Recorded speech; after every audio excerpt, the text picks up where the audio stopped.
Subscribe now and press the bell icon. Never miss an update. Hello students, आपका welcome है आपके अपने YouTube channel maths with Harish Gupta में।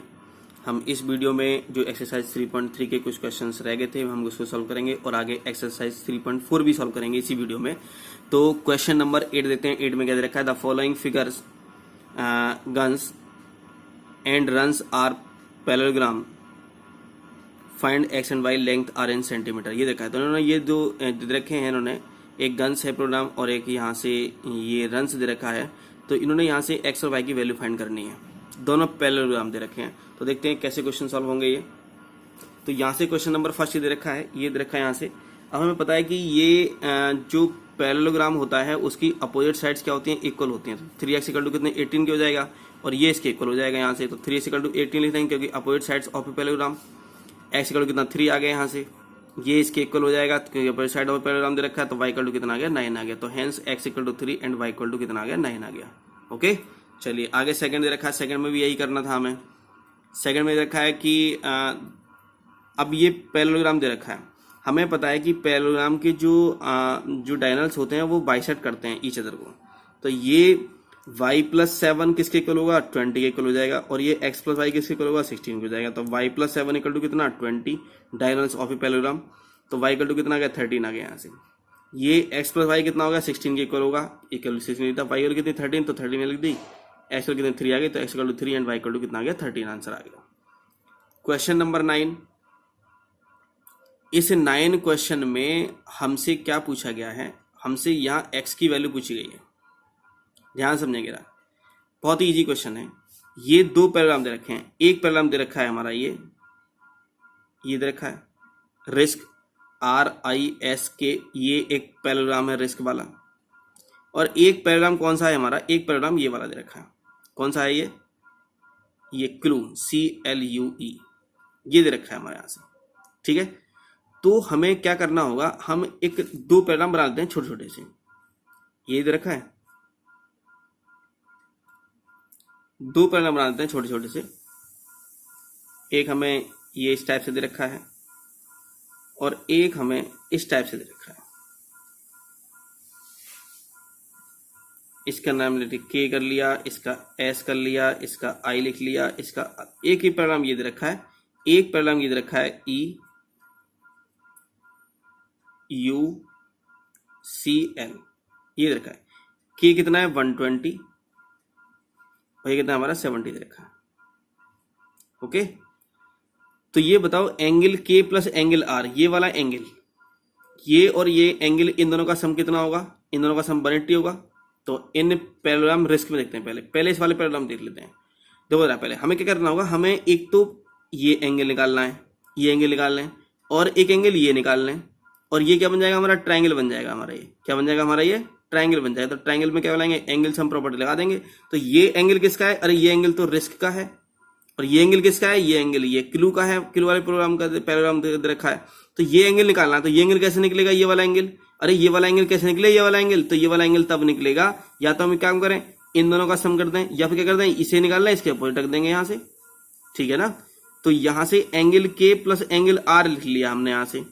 तो एंगल R या तो हमने ये दोनों कर लें तो angle K plus angle S हो जाएगा। Angle K plus angle S equal to 180 हो जाएगा। तो यहाँ डायरेक्ट आ जाएगा। तो पहले मैंने क्या काम किया? पहले मैंने ये एंगल R निकाला और एंगल R किसके को लग दिया? मैंने एंगल S के लग दिया। दोनों तरह से हो जाएगा, कोई दिक्कत वाली बात नहीं है। तो angle K plus angle R के अंदर 180 डिग्री एडजेसेंट एंगल हो गया। Adjacent angles 120 plus K angle R, तो एंगल R आ गया हमारा 60 डिग्री और angle R equal to angle S, क्योंकि क्या होंगे? ये अपोजिट एंगल होंगे, अपोजिट एंगल्स होंगे। तो angle R equal to angle S equal to 60 degree हो गया इन पैरेललोग्राम क्लू। अब क्लू में देख लेते हैं, इस वाले में देख लेते हैं। ये 70 है, हमें क्या निकालना है? हमें तो ये वाला चाहिए, ये वाला एंगल। अरे ये 70 तो ये तो 70 होगा। तो angle E equal to angle L equal to 70 degree opposite angles हैं ये। ठीक है ना। तो इन ट्राइंगल EOS, तो मैंने इसे O लेट कर लिया क्योंकि यहाँ पे O दे नहीं रखा, मैंने इसको O लेट कर लिया है। तो इन ट्राइंगल EOS में देखें तो ये एंगल हमें पता है, ये एंगल हमें पता है, तो ये एंगल पता करना है, हमें फाइंड करना है। तो हम लिख सकते हैं in triangle EOS angle E plus angle S plus x equal to 180 degree, क्योंकि एंगल सम प्रॉपर्टी ट्रायंगल होता है। तो ये 70 plus 60 plus x equal to 180 degree, तो एक्स इक्वल टू आ गया 180 माइनस 130 कितना 50 डिग्री आ गया।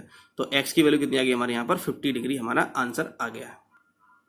क्वेश्चन नंबर 10 में हमसे ये पूछा है कि जो explain how this figure is a trapezium which of its two sides are parallel। इन्होंने पूछा ये जो फिगर दे रखी है इसमें से ये पूछा गया है कि ये जो फिगर है इसमें बताना है कि ये ट्रेपीजियम है कि कैसे ट्रेपीजियम है, और दूसरी बात इसकी पैरेलल साइड्स कौन कौन सी दे रखी है। तो ट्रेपीजियम की डेफिनेशन क्या होती है पहले तो ये समझनी होगी हमें। जब भी कोई टू लाइंस को कोई भी अगर इंटरसेक्ट, कोई एक लाइन अगर टू लाइंस को इंटरसेक्ट कर दे, हम पैरेलल लाइन नहीं कह रहे अभी हम पैरेलल लाइन इनको नहीं कह रहे हैं, हम टू लाइंस कहा मैंने कहा कोई भी टू लाइंस दे रखी है, इनको कोई भी एक लाइन इसको इंटरसेक्ट करे और उनसे जो एंगल बनेंगे interior angle on the same side, अगर इन दोनों का सम कितना आ गया 180 आ गया, तो इसका मतलब है दोनों लाइन क्या होंगी पैरेलल होंगी। अब देखो रहा यहाँ 100 है यहाँ 80 है, तो इनका कितना 180 आ गया। इसका मतलब ये कि जो NM है और जो KL है दोनों क्या होंगी, ये पैरेलल होंगी ये वाली। और जब ये पैरेलल हैं और ये पैरेलल है नहीं, तो ट्रेपीजियम की डेफिनेशन क्या होती है कि one pair of side are parallel, one pair of side is parallel. अगर वन पेयर होना चाहिए एक साइड का, वन पेयर ऑफ साइड का होना चाहिए पैरेलल होना चाहिए, तो क्या होता है ट्रेपीजियम होता है। अदर साइड नहीं होनी चाहिए पैरेलल, तो ये पैरेलल हो गई क्योंकि इनका दोनों का सम कितना 180। तो लिखा when a transversal line intersect two lines in such a way that the sum of the adjacent angles on the same side of transversal is 180 degree then the lines are parallel to each other. मैंने ये भी बताया था यहाँ से कि अगर दो लाइंस दे रखी हैं उनको एक ट्रांसवर्सल लाइन अगर कट कर दे इंटरसेक्ट कर दे तो उनके जो एंगल बनेंगे दोनों सेम साइड वाले कितना 180 डिग्री अगर होगा तो इसका मतलब है कि वो दोनों लाइन पैरेलल होंगी। तो 10 ml पैरेलल कितना KL हो जाएगा। तो ml पैरेलल ml नहीं 10 mn पैरेलल क्या हो जाएगा, mn पैरेलल क्या हो जाएगा KL हो जाएगी। तो इन्होंने ये तो पूछा था as the quadrilateral KLMN has one pair of parallel line therefore it is a trapezium, क्योंकि क्या होगा ये ट्रेपीजियम होगा। जब कोई वन पेयर होता है पैरेलल लाइन का तो क्या होता है वो ट्रेपीजियम होता है। क्वेश्चन नंबर 11 में इन्होंने यहाँ एंगल सी पूछा गया है। क्वेश्चन नंबर 11 में एंगल सी पूछा गया है और इन्होंने दे रखा है कि जो AB है वो पैरेलल है DC के, ये दे रखा है क्वेश्चन में। क्वेश्चन देख लेते हैं एक बार थोड़ा ध्यान से जल्दी से। तो find angle C in figure 3.3 if AB parallel DC, तो ये दे रखी फिगर दे रखी है, तो AB पैरेलल किसके DC के दे रखा है, तो यहाँ से निकालना है फाइंड करना है। तो यहाँ से एंगल C फाइंड करना है। ये देखो रहा ये DC और ये AB क्या है हमारी, ये हमारी है पैरेलल लाइंस, और ये BC क्या है हमारी, ये BC है हमारी ट्रांसवर्सल लाइन। जब ये BC ट्रांसवर्सल लाइन है तो इसका मतलब एक एंगल तो ये और एक एंगल ये, तो दोनों तो सेम साइड के तो एंगल हो गए, तो इन दोनों का एंगल का सम कितना होगा 180 डिग्री होगा। तो angle C plus 120 equal to 180 interior angles on same side. तो एंगल C इक्वल टू हो गया हमारा 180 माइनस 120 कितना 60 डिग्री हो गया। तो एंगल C कितना वैल्यू हो गया हमारे यहाँ से 60 डिग्री आ गई। क्वेश्चन नंबर 12 में भी यही पूछा गया है। क्वेश्चन नंबर 12 में मैं अभी पढ़ाता हूँ कि आपको क्या पूछा गया है। 12 में ये पूछा गया है कि find the measures of angle P, find the measures of angle P and angle S if SP parallel RQ in figure 3.3P। ये दे रखा है फिगर, देखिए मैं इसको सीधा फिगर मैंने बना दिए है, मैंने इसमें क्वेश्चन में ये दे रखा है। यहाँ से जब ये पैरेलल दे रखा है इन्होंने, हेंस SP पैरेलल QR ये गिवन है पहले से ही, तो SP कौन सा ये है, ये QR गिवन दे रखा है। जब ये गिवन है तो इन्होंने क्या पूछा है एंगल में, इन्होंने एंगल पूछा है हमसे, angle P and angle S पूछा गया है। एंगल P ये पूछा गया है और एंगल S ये पूछा गया है। जब भाई ये दोनों लाइन पैरेलल हैं तो ये जो लाइन होगी ट्रांसवर्सल लाइन नहीं होगी, ट्रांसवर्सल लाइन ये होगी, तो ये और ये इन दोनों का सम कितना होगा 180 होगा और इन दोनों का सम भी 180 होगा। तो लिखेंगे and PQ is a transversal line then 130 plus angle P, 130 plus angle P equal to 180 interior angles on same side. तो एंगल P हो गया हमारा 50 डिग्री। ऐसे ये क्या होगा, ऐसे ये होगा angle R plus angle S equal to 180 degree, क्योंकि interior angles on the same side है ना। RS भी तो क्या होगी ट्रांसवर्सल लाइन होगी, तो लिख सकते हैं कि RS is a transversal line, as a transversal line then angle R plus angle S कितना, ये इंटर एंगल ना सेम साइड हो जाएगा, तो कितना एस की वैल्यू कितना 90 डिग्री आ गई, तो एंगल पी आ गया हमारा 50 डिग्री और एंगल एस कितना आ गया हमारा 90 डिग्री आ गया। तो आपकी ये एक्सरसाइज पूरी फिनिश हो गई। अब एक्सरसाइज 3.4 पर चलते हैं कि 3.4 में क्या देखा है। तो क्वेश्चन नंबर 3.4 का एक्सरसाइज 3.4 में दे रखा है कि क्वेश्चन नंबर फर्स्ट है कि स्टेट वेदर ट्रू और फॉल्स। ए है हमारा कि all rectangles are squares, B है हमारा all rhombuses are parallelograms, all squares are rhombuses and also rectangles, all squares are not parallelograms, all kites are rhombuses, all rhombuses are kites, all parallelograms are trapeziums, all square are trapeziums. ये रटने वाले questions नहीं है, थोड़ा ध्यान से समझते हैं। मैं एक दो आपको समझा देता हूं, फिर आप बस केवल इनकी क्या पता होना चाहिए, इनकी प्रॉपर्टी पता होना चाहिए। तो इन्होंने कहा यहां पर कि ऑल रेक्टेंगल्स आर स्क्वायर, तो रेक्टेंगल बना लो यहां पर और यहां पर बना लो square, all rectangles are square. अब ये देखो कि जो जो प्रॉपर्टी इस स्क्वायर की होती हैं, क्या वो प्रॉपर्टी रेक्टेंगल की है? जो भी प्रॉपर्टी इसकी होती हैं, इन्होंने कहा कि ऑल साइड्स इक्वल, इसकी प्रॉपर्टी जो लास्ट में रखा होता है ना, ये वाला रखा होता है, उसकी प्रॉपर्टी ये वाला साइड पे करना चाहिए। इन्होंने कहा ऑल साइड्स आर इक्वल, तो क्या ये इसकी साइड्स इक्वल होती हैं? नहीं, तो इसका मतलब नो। क्या हो जाएगा? ये फॉल्स हो जाएगा। समझ रहे हो ना? क्योंकि रेक्टेंगल की ऑल साइड्स इक्वल नहीं थे, क्या हो जाएगा? फॉल्स हो जाएगा। बी क्या है हमारा? All rhombuses are parallelograms. Rhombus कहाँ है भाई? रोम्बस मैंने ये बना दिया, पैरेललोग्राम मैंने ये बना दिया। अरे पैरेललोग्राम की प्रॉपर्टी क्या होती है? पैरेललोग्राम प्रॉपर्टी ये होती है कि इसकी अपोजिट साइड्स इक्वल होती हैं। क्या अपोजिट साइड्स इक्वल नहीं है? हाँ, इक्वल है बिल्कुल। अपोजिट एंगल्स भी तो इक्वल होते हैं। हाँ, अपोजिट एंगल्स भी इक्वल हैं इसके। ये इसके इक्वल होगा, ये एंगल इसके इक्वल होगा। और इसके अलावा प्रॉपर्टी होती है क्या? कुछ कोई प्रॉपर्टी नहीं होती इसके अलावा। और समझ रहे ना? तो ये जो रोम्बस है, ये इसकी सारी प्रॉपर्टी क्या करता है? फॉलो करता है। ये रोम्बस इसकी प्रॉपर्टी, जो इसकी प्रॉपर्टी है वो सभी क्या करता है? ये फॉलो करता है। तो इसका मतलब है कि ऑल रोम्बसेस आर पैरेललोग्राम्स। तो बी क्या हो जाएगा हमारा? ये ट्रू हो जाएगा हमारा।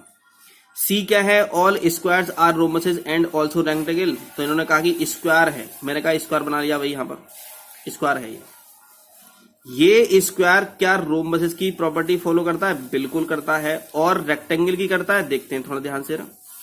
रेक्टेंगल प्रॉपर्टी क्या है? रेक्टेंगल प्रॉपर्टी ये है कि ईच एंगल 90 डिग्री। तो क्या 90 डिग्री का एंगल नहीं है? हाँ है, बिल्कुल है। क्या अपोजिट साइड्स इक्वल है? हाँ बिल्कुल, अपोजिट साइड इक्वल भी है इसकी। तो ऑल साइड इक्वल दे रखी है, अपोजिट साइड के इक्वल है। तो ये दोनों ही सेटिस्फाई करती है इसने यहां से। तो इसका मतलब ऑल स्क्वायर्स आर रेक्टेंगल्स। अब देखते हैं जरा रोम्बस करते हैं। रोम्बस में क्या दे रखा है? All sides are equal, all sides are equal होगा। Opposite angles are equal, opposite angles equal हो गए। तो ये भी क्या होगा? तो दोनों खड़े कर दी। तो इसका मतलब है स्क्वायर रोम्बस भी होता है और ये क्या होता है? रेक्टेंगल होता है। तो all squares are rhombuses and also rectangles. All square are not parallelograms. तो इन्होंने कहा कि स्क्वायर जो दे रखा है वो पैरेललोग्राम्स नहीं होता। पैरेललोग्राम, ये रोम्बस ही तो पैरेललोग्राम होता है। अरे ये तो होता है पैरेललोग्राम भाई। स्क्वायर ये दे रखा है मेरा और मैंने पैरेललोग्राम ये लिख लिया, पैरेललोग्राम ये हो गया पैरेललोग्राम। तो पैरेललोग्राम की प्रॉपर्टी क्या होती है? Opposite sides equal and parallel, opposite side equal and parallel. ये तो होता है पैरेललोग्राम प्रॉपर्टी। तो ये तो पैरेललोग्राम प्रॉपर्टी होती है, तो इसका मतलब ये तो पैरेललोग्राम होना चाहिए था, लेकिन इन्होंने नॉट लिखा, तो इसका मतलब ये भी फॉल्स हो गया।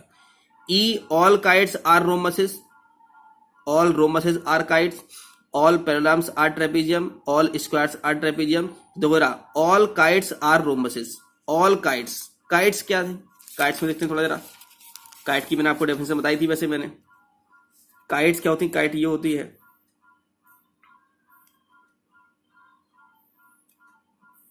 ये होती है काइट। ये एंगल इसके एंगल के इक्वल होता है, ये इसके इक्वल होती है और ये वाली लाइन इसके इक्वल होती है। टू एडजेसेंट, ये टू पेयर होते हैं यहाँ एडजेसेंट साइड के, वो क्या होते हैं? इक्वल होते हैं। इनका काइट है all kites are rhombus. Rhombus की ये प्रॉपर्टी है, थोड़ा ध्यान समझेंगे ना। अरे रोम्बस की प्रॉपर्टी क्या होती है? रोम्बस की प्रॉपर्टी होती है कि ऑल साइड्स आर इक्वल। क्या ऑल साइड्स इक्वल हैं? नहीं है। तो इसका मतलब है कि all kites are not rhombuses, क्योंकि रोम्बस की कंडीशन को ये सेटिस्फाई नहीं करता काइट, इसलिए all kites are not rhombus. तो क्या जाएगा? ई वाला फॉल्स हो जाएगा। एफ वाला का इन्होंने all rhombuses, all rhombus, rhombus हमने लिख लिया भाई, are kites, all rhombus are kites, तो काइट में लिख लिए, काइट यही तो है, और यही तो काइट है। काइट में क्या कहा इन्होंने कि जो टू एडजेसेंट साइड्स होती हैं वो क्या होती हैं, इसके इक्वल होती हैं, तो इक्वल कहा, तो भी क्या कहा इन्होंने, इक्वल, ये देख लिया, तो ये इसके इक्वल हो गई, ये इसके इक्वल हो गई, ये इसके इक्वल, ये इसके इक्वल, इक्वल हो गई दोनों यहाँ से, एंड साइड इक्वल रहेगी, तो फोर साइड इक्वल है ना यहाँ पर। इन्होंने कहा अपोजिट एंगल्स इक्वल है ये, अरे ये भी अपोजिट एंगल्स इक्वल होता है, सही तो दे रखा है, तो यहाँ से क्या हो गया, तो ऑल रोम्बसेस आर क्या होंगे, काइट हो जाएंगे, क्योंकि इन्होंने क्या कर दिया यहाँ पर, सेटिस्फाई कर दिया यहाँ से। All parallelograms are trapeziums, all parallelograms are trapezium, क्या ऑल पैरेललोग्राम ट्रेपीजियम होते हैं, तो देखते हैं भाई क्या है इसमें, थोड़ा ध्यान समझेंगे जरा।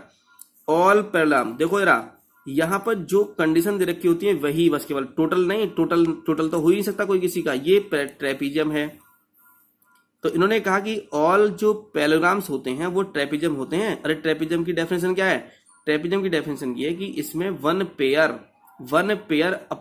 पेयर क्या होना चाहिए, अपोजिट साइड का वन पेयर क्या होना चाहिए, पैरेलल होना चाहिए, तो क्या वन पेयर पैरेलल नहीं है, अरे है ना, तो इसकी कंडीशन सेटिस्फाई कर दी, इसने नहीं कर दी, तो क्या हो जाएगा, ये यस ट्रू हो जाएगा, तो ऑल पैरेललोग्राम्स आर ट्रेपीजियम होते हैं। ऑल स्क्वायर्स आर ट्रेपीजियम, अरे जब पैरेललोग्राम ट्रेपीजियम हो गया तो पैरेललोग्राम ही स्क्वायर भी तो पैरेललोग्राम होता है, अरे स्क्वायर नहीं करेगा क्या इसकी प्रॉपर्टी फॉलो, बिल्कुल करेगा प्रॉपर्टी, ये इसके पैरेलल तो ये इसके पैरेलल नहीं होगा, बिल्कुल सही होगा, तो क्या हो जाएगा, ट्रू हो जाएगा। ठीक है, तो मैंने आपको स्टेटमेंट ये लिखवा रखे हैं सब, ये यहाँ से मैंने यहाँ फर्स्ट मैंने दे रखा है कि फॉल्स हो गया, कि ये फॉल्स है, false all squares and rectangle but all rectangles are not squares. Second में पूछा था आपसे कि ऑल रोम्बसेस आर पैरेललोग्राम्स, तो यहाँ से इसको पॉज करके इसको नोट कर सकते हैं, वैसे मैंने आपको पूरा समझा दिया है मैंने ये, तो यहाँ पर इसको लिख सकते हैं आप, ओके, मैंने आपको कंप्लीट ये करा दिया है। तो क्वेश्चन नंबर फर्स्ट आपका ये कंप्लीट हो गया है, आप इसको पॉज करके लिख सकते हो, नोट कर सकते हो, वैसे मैंने आपको पूरा ये समझा दिया है। अब क्वेश्चन नंबर 2 में देखते हैं, 2 में क्या दे रखा है, बहुत ही इजी क्वेश्चंस हैं, हमें बस पता होना चाहिए। क्वेश्चन नंबर 2 में पूछा है कि identify all the quadrilaterals that have 4 sides of equal length. अरे 4 साइड ऑफ इक्वल लेंथ किसकी होती हैं, अरे रोम्बस की होती हैं एक तो, और किसकी होती है, अरे स्क्वायर की भी तो होती है, तो 4 साइड्स ऑफ इक्वल लेंथ, तो 4 साइड्स ऑफ इक्वल लेंथ किसकी होती है, स्क्वायर एंड रोम्बस की होती है। 4 राइट एंगल्स, अरे राइट एंगल किस में होते हैं, अरे राइट एंगल तो स्क्वायर में होते हैं और रेक्टेंगल में होते हैं बस केवल। थर्ड में कहा है इन्होंने क्वेश्चन में, क्वेश्चन नंबर 3 देखते हैं, थर्ड में क्या दे रखा है। क्वेश्चन नंबर 3 में दे रखा है इन्होंने कि explain how a square is इन्होंने कहा कि स्क्वायर कैसे क्वाड्रिलेटरल है, कैसे एक पैरेललोग्राम है, कैसे स्क्वायर एक रोम्बस है, कैसे एक स्क्वायर क्या है हमारा रेक्टेंगल है, ये सबको क्या करना है, एक्सप्लेन करना है। तो पहले बताना है कि स्क्वायर एक क्वाड्रिलेटरल कैसे है, स्क्वायर एक क्वाड्रिलेटरल, तो ये a square is a quadrilateral since, क्योंकि इट हैज 4 साइड्स, क्योंकि क्वाड्रिलेटरल की डेफिनेशन क्या होती है, क्वाड्रिलेटरल डेफिनेशन क्या होती है, क्वाड्रिलेटरल डेफिनेशन होती है कि जिसमें 4 साइड्स होंगे वो क्वाड्रिलेटरल कहलाएगा। इसका मतलब स्क्वायर भी 4 साइड होती है, तो इसका मतलब स्क्वायर भी क्या हो गया, क्वाड्रिलेटरल हो गया। फिर कहा कि स्क्वायर को पैरेललोग्राम कैसे कह सकते हैं, तो a square is a parallelogram since its opposite sides are parallel to each other, parallel and equal भी होती हैं, तो इन्होंने कहा कि पैरेललोग्राम कैसे होगा, तो स्क्वायर भी एक क्या है हमारा, पैरेललोग्राम भी है। ए रोम्बस, रोम्बस कैसे हो सकता है, a square is a rhombus since its 4 sides are of the same length, क्योंकि रोम्बस की भी सेम लेंथ की होती है और स्क्वायर की भी क्या होती है, सेम लेंथ की होती है, तो इसलिए एक स्क्वायर क्या हो सकता है, रोम्बस भी हो सकता है, लेकिन एक रोम्बस ये क्या होता है, स्क्वायर हो सकता है। तो यहां से हम देखते हैं आगे, यहां पर क्या, हाँ बिल्कुल हो सकता है। इन्होंने कहा कि a square is rectangle since each angle measures 90 degree, और रेक्टेंगल की अपोजिट साइड इक्वल होती हैं तो उसकी भी स्क्वायर की इक्वल होती हैं, तो मैंने भी बताया था आपको डिटेल में भी। यहाँ से क्वेश्चन नंबर 4 में देते हैं, 4 में क्या दे रखा है, name the quadrilaterals whose diagonals, number first है बाइसेक्ट ईच अदर, इनमें क्वाड्रिलेटरल्स के नाम नेम लिखने हैं।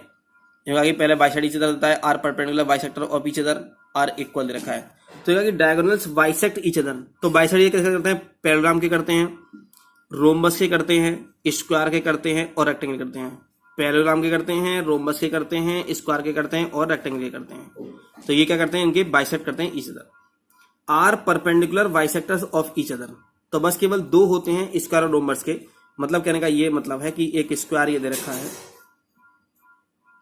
इसके जो डायगोनल्स होते हैं ये बाइसेक्ट करते हैं each other eight right angle, right angle पर परपेंडिकुलर, परपेंडिकुलर मतलब राइट एंगल तो होता है, तो परपेंडिकुलर है तो ये राइट एंगल, तो ये भी राइट एंगल, ये भी राइट एंगल, ये भी राइट एंगल।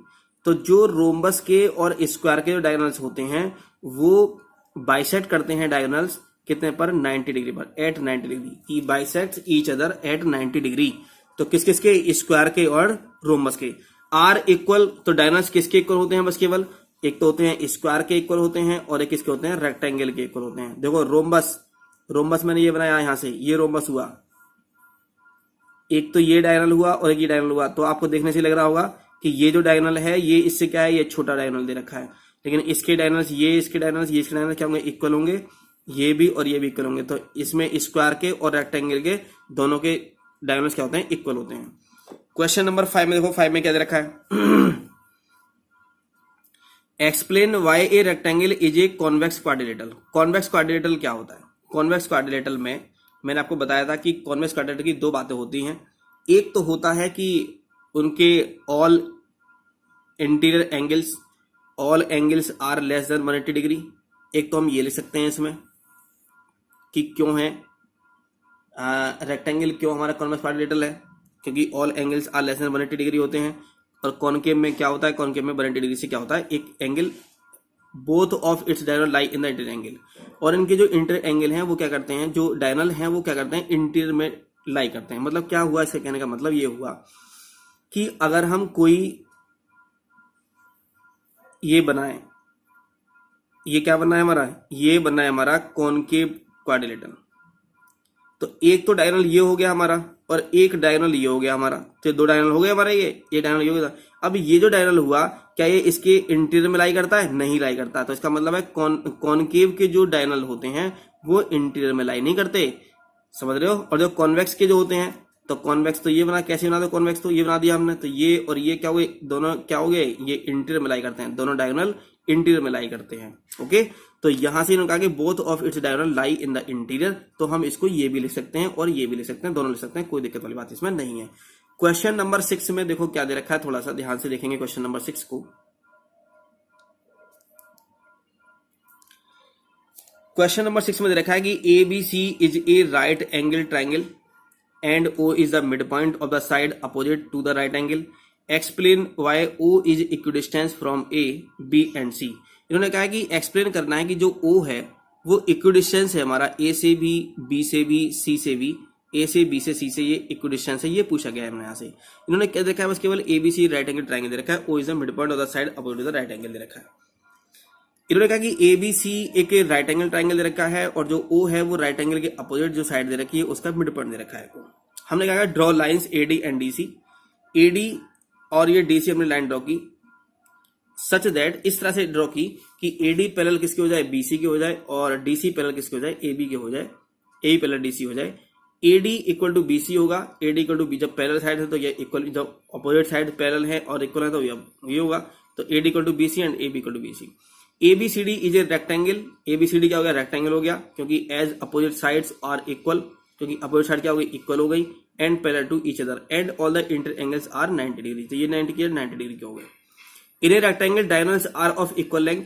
रेक्टेंगल के डायगोनल्स क्या होते हैं, इक्वल लेंथ के होते हैं, and also these bisect each other, और वो क्या करते हैं, आपस में बाइसेक्ट भी करते हैं। तो जो ओ, तो हेंस क्या हो जाएगा, ए ओ इक्वल टू ओ सी इक्वल टू ओ बी और इक्वल टू कितना, ओ डी। तो क्या हो गया, सब इक्वल हो गए। तो 10 O is equidistance, 10 O is equidistance from A B and C हो गया। तो आपका ये एक्सरसाइज 3.4 आपकी कंप्लीट हो गई और इस चैप्टर में आपकी बस केवल 3.4 तक एक्सरसाइज तक है जो मैंने आपको पूरा कंप्लीट करा दिया है। इसके बाद हम पढ़ेंगे इसको RS अग्रवाल से पढ़ेंगे। पहले सबसे पहले पढ़ेंगे पॉलीगन्स पढ़ेंगे, उसके बाद में क्वाड्रिलेटरल पढ़ेंगे, फिर उसके बाद में पैरेललोग्राम पढ़ेंगे। लेकिन किस बुक से पढ़ेंगे, हम पढ़ेंगे RS अग्रवाल की बुक से। ओके, तो आप हमारे चैनल पर बने रहिएगा, आपको ऑल चैप्टर्स का कंप्लीट सॉल्यूशन विद डिटेल में मिलेगा। एनसीईआरटी का भी मिलेगा आपको, एक बुक का मिलेगा आपको, RS अग्रवाल का मिलेगा, एक बुक का और मिलेगा आपको मैथ्स बर्ड बुक नाम से एक बुक आती है। इन तीनों का आपको सॉल्यूशन मिलेगा डिटेल में, क्लास 8 का, क्लास 8, क्लास 9, क्लास 10, क्लास 11 का, 12th का, सबका मेरे चैनल पर डिटेल में सॉल्यूशन होगा। तो आप हमारे चैनल पर बने रहिएगा। Thank you for watching.